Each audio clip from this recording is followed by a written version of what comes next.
Grandes dames, messeigneurs, damoiseaux, damoiselles, nous vous prions de prendre place pour regarder la farce du vieux goûteux et des deux sourds. Regardez la complainte d'un vieux maître ayant la goutte et de ces deux valets qui n'y comprennent goutte. Je vous en prie, prenez place. Voilà, Manon! Viens m'aider à m'installer sur mon trône! Attention, ma jambe! Mon Dieu, que suis-je donc à plaindre? Maudite goutte! Qui tend mon pauvre cœur des gouttes! Faut-il de par toi je meure? Mon valet, viens ça, écoute! Va me guérir quoi qu'il m'en coûte! Un médecin, vas-y sur l'heure! Range bien cause de m'indigner contre toi, maudite sourde de Dieu maudit! Entends-tu ce que je t'ai dit? Va me chercher un médecin! Ou va me chauffer un bassin, tant tu me fais crier, brère! Par ma foi, j'en crois le libraire. Il m'a coûté 10 à cette heure-là. Sourdaude! Va me quérir un botteux, si un sirop bien délié! J'en eusse pris à relier, mais il lui coûtait davantage. Fais-moi faire quelques potages, un beau remède, entends-tu bien? Va, maudite sourde, et puis reviens, bientôt avec le médecin. N'auras-tu pas l'esprit ouvert? Vous vouliez qu'il soit couvert? De cuir ou de fort parchemin? Oh, hélas, je suis bien pris sans verre, à mourir aujourd'hui ou demain, à cause de cette maudite sourde. Le libraire n'est pas balourd. Il soignera bien votre reliure. Tenez-vous contre la foi dure, car j'entends très bien votre affaire, et du livre, laissez-moi faire, vous en aurez du passe-temps. À mourir ici je m'attends, car je n'ai plus sang ni couleur. Tu m'aggraves bien ma douleur. Jamais, pauvre paralytique, ne fut tant que je suis été. À crier, je me romps la tête. Hélas, un homme est une bête qui prend valet à sourde oreille. Nulle misère n'est pareille à celle qu'il faut chaque jour subir avec cette méchante sourde. Maudit soit celui qui l'écoute, car jamais elle ne me causa que du mal. Elle me sait malade, ni jour ni nuit je ne repose. Elle vient me lire une ballade ou me parler de vers ou de prose. Voici le volume. Est-il beau avec sa reliure en beau et se fait rire à chaque coin? Et quoi? Ne m'apportes-tu pas le médecin pour me guérir? Vous ne voulez point l'acquérir? Vous paraît-il cousu trop large? Vraiment, il est de bonne main et de fort mal impression. Oh, quel malheur, quelle oppression! Ce n'est pas ce que je demande! M'as-tu fait chauffer un bassin? As-tu trouvé le médecin? Certes, elle n'a fait ni l'un ni l'autre. Elle rit, regardez la bonne apôtre. Autant ferait ma foi que j'aille parler raison à la muraille. Il m'a coûté 7 sous. Ce n'est pas cher, comprenez-vous? De 11, il a rabattu 4. Il ne pouvait pas plus rabattre, oui, c'était presque la moitié. Assurément, sans l'amitié, je ne l'aurais pas eu pour ce prix. Je ne serai jamais compris. Que Dieu me donne la patience. Oui, dans ce livre, il y a science pour qui le saura bien goûter. Maître, il vous faut donc m'écouter pour comprendre ici et comment Gargantua fait argument. Je vais vous lire un passage. Tu montres que tu n'es pas sage. Ton livre toi n'est que folie. Et fou est le maître qui se lit, un valet sourd comme toi. Va me chercher le médecin. Quoi? Vous ne vous trouvez pas ça? Je le vois. Vous voulez peut-être que j'aille chercher un prêtre? Va me chercher le médecin. Vous voulez le vicaire? Vicaire ou curé, c'est tout un selon votre grille. Je vous fais promesse qu'il viendra s'il ne dit sa messe.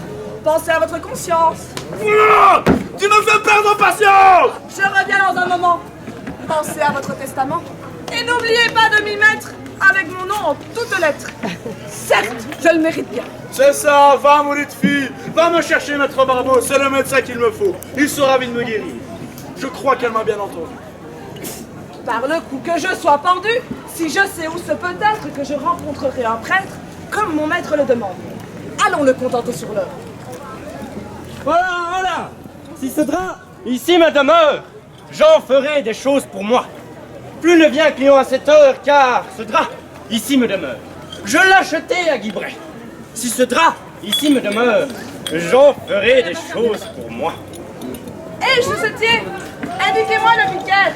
Où se trouve le presbytère? Je voudrais mener à mon maître pour le confesser à bon prêtre, qui put lui donner réconfort. Vous voulez du morcastre de la teinture de Paris? Je vois que vous m'avez compris. Mais il n'y a pas là de quoi rire de mon maître de Malempire. Je ne puis fournir meilleur drap. Non, jamais il ne s'usera. Il souffre que c'est un malheur. Il veut être confessé, mais ne peut venir à l'église. Regardez cette marchandise. C'est un drap fin comme satin. S'il n'avait été si matin, j'eusse fait chanter une messe. C'est bon, j'en crois votre promesse. Et je serai payé content. Sa douleur va le surmontant. Il est plus malade aujourd'hui. Il faut qu'un prêtre vienne à lui puisqu'il veut être confessé. Vous dites qu'il est très pressé, mais mon étoffe est toute prête. Oui, c'est d'un prêtre que je suis en quête. Je lui ferai prix raisonnable. 40 sous. C'est acceptable. Il n'entend pas ce qu'on lui dit. Vous voulez le drap samedi? Bien, mais vous payerez pas tout pot. Comme moi, maître Philippot, il me semble que vous avez l'oreille un peu dure. Nous prendrons d'abord la mesure. Il vous faudra 3 quartiers. Autrement, ce serait trop court. Oui, je crois qu'il est un peu sourd. Tandis que nous ébattons, le temps passe. Quoi? Du bâton? Sur moi? Alors que je demande un prêtre? Je m'en veux plaire à mon maître. M'avez-vous pris pour un vache? Ce n'est donc pas pour son usage. Allons chez vous me surprendre. Hélas, j'ai beau ici attendre, pas sonnet ou l'apothicaire, mon valet ne me peut entendre. Hélas, j'ai beau ici attendre, que la fièvre la puisse se prendre dans cette maudite me désespère. Hélas, j'ai beau ici attendre, pas sonnet ou l'apothicaire. En lui demandant le vicaire qui va mon maître confesser, je ne pensais pas l'offense. Je m'en veux plaire à la justice. Je n'aurai pas gros bénéfice, je vous assure. Mais pourtant, votre maître sera content, car ces choses seront parfaites. Mais je ne sais de quelle sornette parle ce sourd hors saison. Nous allons boire à la maison? Mais oui, puisque c'est pour votre maître. Menez-moi dans sa résidence, car j'ai hâte de besogner. Ah! Je vous ferai envoyer car vous me suivez le troupeau. Voilà, maître, voici un sourd qui veut me battre et faire en lui. Et je n'ai pu savoir de lui où se trouvait l'âme que vous vouliez. Oh, au diable donc, au diable allez, de tout ce que Dieu vous endure. Oui, je viens prendre la mesure. Donnez-moi la jambe, mon maître. Vient-il me pleurer, maître? Que me poussez-vous du coquin? Oui, c'est du vrai drap de Morquin avec quoi je vous les ferai. Auparavant, je vous dirai que votre valet n'entend pas. Et là, je suis bien près du trépas. Ce n'est pas ce que je demande. Une chose doit être grande pour qu'on y entre plus à l'aise. Ça, la jambe, ne vous déplaise, tout sera fait demain matin. Ah, au secours, larron, j'ai un matin. Ah, que suis-je donc à plaindre? Le drap, par qui je l'ai fait teindre? Par Perrin, je vous en assure. Ah, il a fait saigner l'enflure dont je souffre le malotru. Non, maître, il n'a voulu ni m'indiquer le vicaire, ni la raison du presbytère que vous vouliez voir ici. Je dois vous fournir aussi la doublure, cela s'entend. Ma foi, maître, se vous prétend tirer de vous je ne sais quoi, et certes, il s'en connaît en médecine autant que moi. Quel malheur et que des mois. Avec ces deux sourds inconscients, allez-vous hors de séance que jamais je ne vous revois. Qu'un drap plus solide j'emploie? Impossible. Avec la doublure, ne craignez nulle déchirure. Vous aurez le meilleur des draps. Par ma foi, vous ne boirez pas puisque vous m'avez voulu battre. Mais...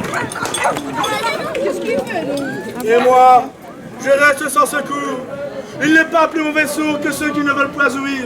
Mais Seigneur, pour nous féliciter, applaudissez la comédie et priez pour ma maladie.